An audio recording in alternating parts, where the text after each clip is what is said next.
साथियों, मैं doctor Manoj Ahuja Ahuja news channel में आपका हार्दिक अभिनंदन करता हूं। आहूजा न्यूज बुलेटिन देखने से पहले हम आपको बता दें, हमारा न्यूज चैनल कोई प्रोफेशनल चैनल नहीं है। हमारे से जो लोग जुड़े हुए हैं, जो हमारे सब्सक्राइबर्स हैं, उनकी खबरों प्राथमिकता से दिखाना हमारा पहला उद्देश्य है। इसके साथ ही हम लीगल अपडेट दिखाते हैं। इसके अलावा मसूदा विधानसभा से जुड़ी खबरें दिखाना भी हमारी प्राथमिकता में शामिल है।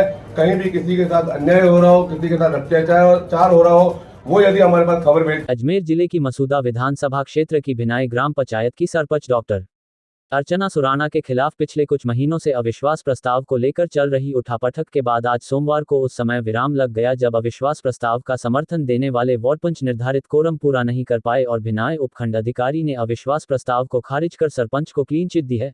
सरपंच के पक्ष में आए परिणाम के बाद उन्होंने कहा कि सत्य परेशान जरूर हो सकता है लेकिन परेशान नहीं हो सकता। उन्होंने इस परिणाम प्रणाम संतोष जाहिर करते हुए इसे सत्य की जीत बताया। भारी मतों से जीतने वाली राज्य की सबसे शिक्षित सरपंच के खिलाफ आखिर क्यों लाया गया अविश्वास प्रस्ताव। राज्य की सबसे शिक्षित सरपंच जिसने श्रीमद् भागवत गीता में शोध कार्य कर PhD की डिग्री हासिल कर डॉक्टरेट की उपाधि लेकर भिनाई का नाम गौरवान्वित किया है, ने गत विधानसभा चुनावों में मसूदा विधायक राकेश पारीक के पक्ष में न केवल 25 पंचायतों की कमान संभाली वरन लाखों रुपए खर्च कर उसे विधानसभा में पहुंचाया, जिसके बाद लगभग हर मंच पर विधायक पारीक के साथ बैठने वाली लोकप्रिय महिला नेत्री ने भिनाई की जनता के निवेदन पर सामान्य सीट पर अपनी टीचर की सरकारी नौकरी से त्यागपत्र देकर सरपंच का चुनाव लड़ा, जिसमें उसने क्षेत्र के 10 दिग्गज नेताओं की पत्नियों को शिकस्त देकर 989 वोटों से ऐतिहासिक जीत हासिल कर विकास की रूपरेखा तय की थी कि राज्य सरकार द्वारा भिनाई की जनता को राजकीय महाविद्यालय भिनाई के नाम से दी गई सौगात को विधायक पारीक द्वारा दूसरी पंचायत छछूंद्रा ले जाने की वजह से अपनी ही पार्टी के विधायक का विरोध करना पड़ा। भिनाई की जनता ने पार्टी पॉलिटिक्स छोड़कर एक मंच पर जब विधायक पारीक का विरोध किया जिसका नेतृत्व सरपंच सुराना द्वारा किया गया।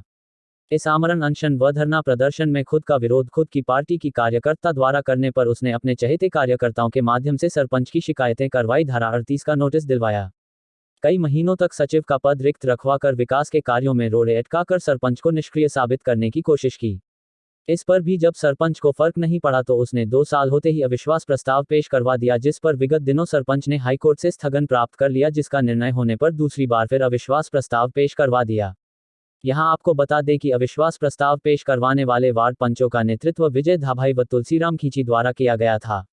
विजय धाभाई भिनाई ब्लॉक कांग्रेस के निवर्तमान अध्यक्ष हैं, जिन्होंने पंचायत समिति के चुनाव में कांग्रेस के बैनर से चुनाव लड़कर हार का सामना किया। सरपंच के चुनावों में खुद की पत्नी को चुनाव लड़वाकर हार का सामना किया। वहीं तुलसीराम खींची भाजपा के पदाधिकारी व पूर्व सरपंच रह चुके हैं।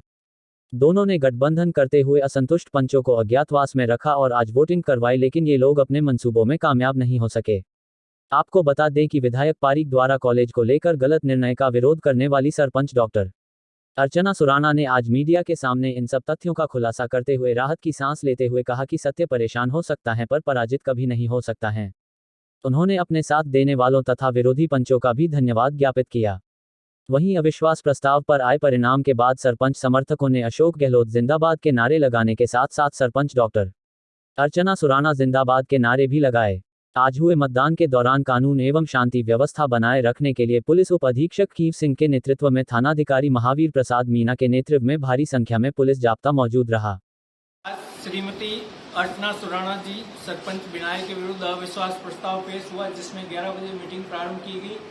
मीटिंग के अंदर अविश्वास प्रस्ताव के ऊपर बहस वगैरह हुई और उसके बाद मतदान हुआ। मतदान में कुल 14 मेंबर उपस्थित थे, मैं सरपंच के, तो 13 मत अविश्वास प्रस्ताव के पक्ष में पड़े तथा 1 मत अविश्वास प्रस्ताव के विपक्ष में पड़ा। इस प्रकार 3/4 से कम संख्या होने के कारण अविश्वास प्रस्ताव पारित नहीं हो सका। शांति व्यवस्था बनी रही, किसी प्रकार का उपद्रव एवं अनहोनी घटना नहीं हुई। कहना चाहूँगी कि राकेश पारीक जो स्थानीय विधायक है कांग्रेस के हैं और मैं भी कांग्रेस की कर्मठ कार्यकर्ता रही हूँ। मेरी मतलब हमारे फोरफादर भी कट्टर कांग्रेसी थे। कांग्रेस में मेरे पिताजी ने अपना जीवन समर्पित किया।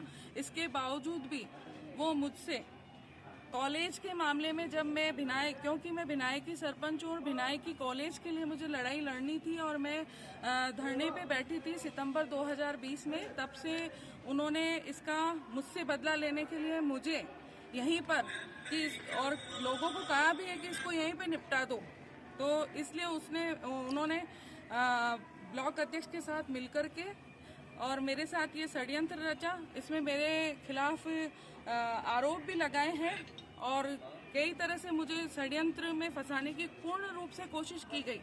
लेकिन आज मेंबर्स ने और जनता के आशीर्वाद ने ये साबित कर दिया कि सत्य की जीत होती है। सत्य परेशान हो सकता है पर परास्त नहीं हो सकता है। कि आप मसूदा विधानसभा की ग्राम पंचायत नगर के राजकीय उच्च माध्यमिक विद्यालय में आज कक्षा 1 से 4 और 6, 7 के विद्यार्थियों को परीक्षा फल देने व प्रोत्साहित करने हेतु रिजल्ट डे सेलिब्रेशन किया गया। इस अवसर पर आयोजित कार्यक्रम की अध्यक्षता श्रीमान जीवराज जी जाट पूर्व संयुक्त निदेशक द्वारा की गई। इस अवसर पर कार्यक्रम की अध्यक्षता कर रहे संयुक्त निदेशक जाट ने प्रिंसिपल रामप्रसाद जानगिड़ की कार्यशैली की तारीफ करते हुए कहा कि मात्र 2 महीने में ही इस विद्यालय परिसर में काफी परिवर्तन होने की जानकारी मिली है तथा पिछले 2 महीने में दूसरा का 68,000 के कार्य हुए हैं, जिनमें विद्यालय स्टाफ और ग्रामवासियों व भामाशाह के सहयोग से आमूलचल परिवर्तन हुआ है। उन्होंने कहा कि ग्रामवासियों ने बताया कि विद्यालय में 2 टिन शेड, सीसीटीवी कैमरे, अलमारी, विद्यालय गेट, वाटर कूलर, रंग रोशन अन्य कई कार्य किए हैं, जिसकी वजह से यह विद्यालय में एक आदर्श विद्यालय बन चुका है।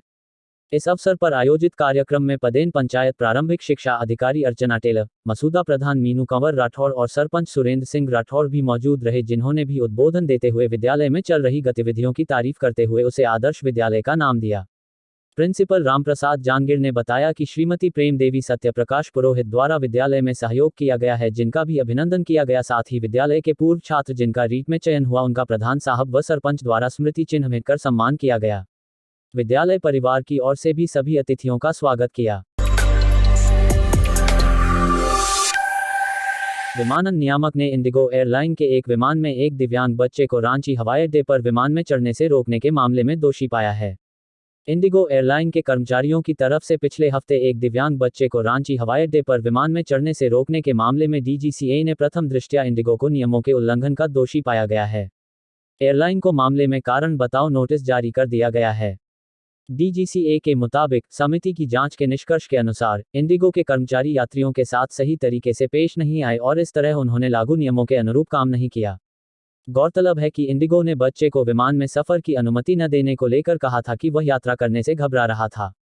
इस घटना की जांच डीजीसीए ने की। केंद्रीय नागर उड्डयन एवं विमानन मंत्री ज्योतिरादित्य सिंधिया ने इस पर ट्वीट भी किया और कहा कि पूरी जांच उनकी निगरानी में ही होगी। सिंधिया के सख्त तेवर के बाद एयरलाइन ने इस मामले में माफी मांगी थी। उत्तर प्रदेश उच्च न्यायालय के निवर्तमान मुख्य न्यायाधीश, उत्तर प्रदेश एवं राजस्थान उच्च न्यायालय के पूर्व न्यायाधीश न्यायमूर्ति गोविंद माथुर ने आज राजस्थान विश्वविद्यालय सीनेट हाल में राजीव गांधी स्टडी सर्कल द्वारा आयोजित नेहरू युग में सामाजिक आर्थिक राजनीतिक विकास की लंबी छलांग विषय पर प्रथम प्रोफेसर पीसी व्यास मेमोरियल विशेष व्याख्यान देते हुए कहा कि 15 अगस्त 1947 को भारत के राजनीतिक मानचित्र का आकार आज का प्रायः आधा था। उसे नेहरू युग की सर्जिकल स्ट्राइक्स ने सर्वाधिक क्षेत्र विस्तार दिया। इसी प्रकार सामाजिक न्याय कानूनों सहित स्वतंत्र भारत में लोकहित के विधिक एवं संवैधानिक सुधारों में नेहरू युग का 70% योगदान रहा है। लोकतंत्र का सुदृढ़ ढांचा खड़ा करने में नेहरू युग की उपलब्धियां देश दुनिया में अतुलनीय रही हैं। जस्टिस माथुर ने कहा कि नेहरू के नेतृत्व में और सरदार पटेल द्वारा देशी रियासतों के भारत में विलय की राजनीतिक सर्जिकल स्ट्राइक ने भारतीय भूक्षेत्र को आज़ादी के बाद सर्वाधिक विस्तार दिया। 5 साल तक अंतर्राष्ट्रीय कोर्ट में पुर्तगाल से लड़ा गया मुकदमा जीतकर 15 अगस्त 1960 को दादरा नगर हवेली का भारत विलय की नेहरू की घोषणा लीगल सर्जिकल स्ट्राइक थी। तीसरी थी सैन्य सर्जिकल स्ट्राइक, जिसमें दिसंबर 1960 में गोवा दमन द्वीप को जीतकर भारत विलय हुआ। गोवा को आज़ाद कराने में विलंब भी रणनीतिक था, जिसके पीछे अंतर्राष्ट्रीय कोर्ट में पुर्तगाल से 5 साल चला मुकदमा कारक था। चौथी कूटनीतिक सर्जिकल स्ट्राइक से लंबी कूटनीतिक कोशिशों के द्वारा फ्रांस की कॉलोनी पौंडीचेरी को मुक्त कराकर नेहरू युग में भारत विलय कराया। 2 और सर्जिकल स्ट्राइक्स उत्तर नेहरू युग में 1971 का युद्ध और सिक्किम का विलय थे। इन सभी ने मिलकर 1947 में आज़ादी के समय के भारत का आकार प्रायः 2 गुना बनाया। श्री माथुर ने व्याख्यान में बताया कि नेहरू युग में भारत की आज़ादी ने एक सुदृढ़ संविधान के गठन के साथ दुनिया के सबसे बड़े लोकतंत्र का रूप लिया। संविधान की आत्मा जैसी उद्देशिका नेहरू ने खुद लिखी। भारत की संस्कृति के साथ नेहरू के अनुराग का इससे बड़ा कोई उदाहरण नहीं हो सकता कि संविधान की मूल प्रति में नंदलाल चौधरी ने हर अध्याय के साथ जो पेंटिंग्स बनाई, उसका दिशा निर्देश भी नेहरू का था। श्री माथुर ने जमींदारी खात्मे की सुरक्षा में कामेश्वर सिंह केस में पटना हाई कोर्ट के फैसले के कुप्रभावों का निषेध करने के लिए संविधान निर्मात्री संविधान सभा में ही हुए प्रथम संविधान संशोधन से लेकर अनेक विधिक सुधारों तक का विस्तृत विश्लेषण करते हुए कहा कि नेहरू युग के इन सुधारों का आर्थिक, सामाजिक, राजनीतिक विकास पर गहरा और दूरगामी प्रभाव पड़ा। नेहरू अदालत में भले अच्छे वकील नहीं बने, लेकिन विधायिका सदन से जनमत निर्माण तक के बीच इन मामलों के पक्ष में उनकी वकालत बेजोड़ थी। राजीव गांधी स्टडी सर्कल के संस्थापक समन्वयक, राजस्थान शिक्षा बोर्ड के अध्यक्ष और राजस्थान विश्वविद्यालय के प्रोफेसर रहे डा P.C. व्यास की प्रथम पुण्यतिथि पर आयोजित कार्यक्रम की अध्यक्षता कुलपति प्रोफेसर राजीव जैन ने की। गांधी संस्थान निदेशक प्रोफेसर B.M. शर्मा ने प्रोफेसर व्यास के व्यक्तित्व एवं कृतित्व पर प्रकाश डाला। सकल के राष्ट्रीय समन्वयक प्रोफेसर सतीश कुमार राय ने विषय प्रवर्तित किया। स्वागत भाषण डा बने सिंह एवं प्रोफेसर विनोद शर्मा ने किया। व्यास परिवार की ओर से प्रोफेसर कनिका शर्मा नवीन एवं सकल की ओर से डा ध्यान सिंह गोठवाल ने धन्यवाद दिया। संयोजन और संचालन प्रोफेसर निमाली सिंह ने किया। आयोजन में पूर्व कुलपति गण professor PC Trivedi, professor RS. Barthak, कुलपति Kota open university professor RL. Godara, पूर्व राजस्थान शिक्षा बोर्ड अध्यक्ष professor PS. Verma, professor PR. Vyas, professor HS. Sharma, prof. Rajeev Gupta, prof. Vidya Jain, professor Abha Jain, prof. Rajeev Sharma, Shri Manish Sharma, Shri Kativa, prof. Mahesh Sharma, Dr ML. Agarwal Ajmer, डा बिट्ठल बिस्सा बीकानेर, डा वी.एस. Panwar, professor DS. खींची, डा जेनाराम नागौर आदि जोधपुर, वीरपाल सिंह आदि सहित विश्वविद्यालय के शिक्षकों के साथ एनएसयूआई के विद्यार्थियों ने भाग लिया। आरंभ में प्रोफेसर व्यास को पुष्पांजलि दी गई। टेकड़ी वैष्णव बैरागी छात्रावास में आयोजित चौथा सामूहिक विवाह सम्मेलन धूमधाम से आयोजित किया गया। सोमवार सुबह कलश व जोड़ों की बिंदोरी बैंडबाजों के साथ निकाली गई। आशीर्वाद समारोह में अतिथियों ने वर वधुओं को आशीर्वाद प्रदान किया गया। कार्यक्रम में मुख्य अतिथि राष्ट्रीय युवा महासभा के राष्ट्रीय अध्यक्ष उत्तम वैष्णव ताजपुरा रहे। विवाह सम्मेलन में वर वधुओं को समिति की ओर से घरेलू सामग्री व सोने चांदी के आभूषण उपहार स्वरूप प्रदान किए गए।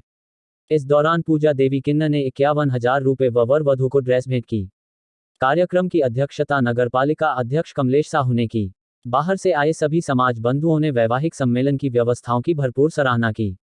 भीषण गर्मी को देखते हुए शीतल जल व छाव की माकूल व्यवस्थाएं की गई। इस दौरान छात्रावास समिति के अध्यक्ष सीताराम वैष्णव डाबर, आयोजन समिति अध्यक्ष रामस्वरूप वैष्णव चौसला, परमेश्वर वैष्णव इरनिया, गोपीकृष्ण वैष्णव बोगला, ब्रिजकिशोर बघेरा, मेजर सत्यनारायण वैष्णव कोहड़ा, उमाशंकर वैष्णव चौसला द्वारा अतिथियों का स्वागत किया गया। सम्मेलन में डिगी मालपुरा जल सेवा समिति के किशन लाल पोखरमल, जगदीश वैष्णव, महावीर कुम्हारिया, गिरिराज सहित संपूर्ण टीम का सराहनीय कार्य रहा। पत्रकार बंधु उमाशंकर वैष्णव चौसला, मुकेश देराठू, सुरेश वैष्णव सापला, बालमुकुंद वैष्णव सूरजपुरा, गोविंद वैष्णव केकड़ी का भी माला साफा स्मृति चिन्ह से स्वागत किया एवं सभी का आभार प्रकट किया। विवाह सम्मेलन में वैष्णव महासभा अजमेर अध्यक्ष रामस्वरूप वैष्णव, रामगोपाल गुलगांव, युवा वैष्णव ब्रिगेड संरक्षक दिनेश वैष्णव केकड़ी, वैष्णव ब्रिगेड के प्रमुख कार्यकर्ता राजेश वैष्णव प्राणहेड़ा, महावीर वैष्णव छगनपुर केकड़ी, गोविंद वैष्णव अस्तल, नवल वैष्णव लालपैथ, सर्वेश्वर सांपला, दिनेश रंजीतपुरा, जसराज सुपा, पुरुषोत्तम केरोट, रमेश श्यामपुरा, महेश सनगारी, महेश सांपला, शिवराज दिवाकर भगवानपुरा ने विवाह सम्मेलन में दिन रात मेहनत कर उत्कृष्ट सेवाएं की। विवाह सम्मेलन शांतिपूर्ण संपन्न होने पर आयोजक समिति ने सभी का आभार प्रकट कर धन्यवाद दिया।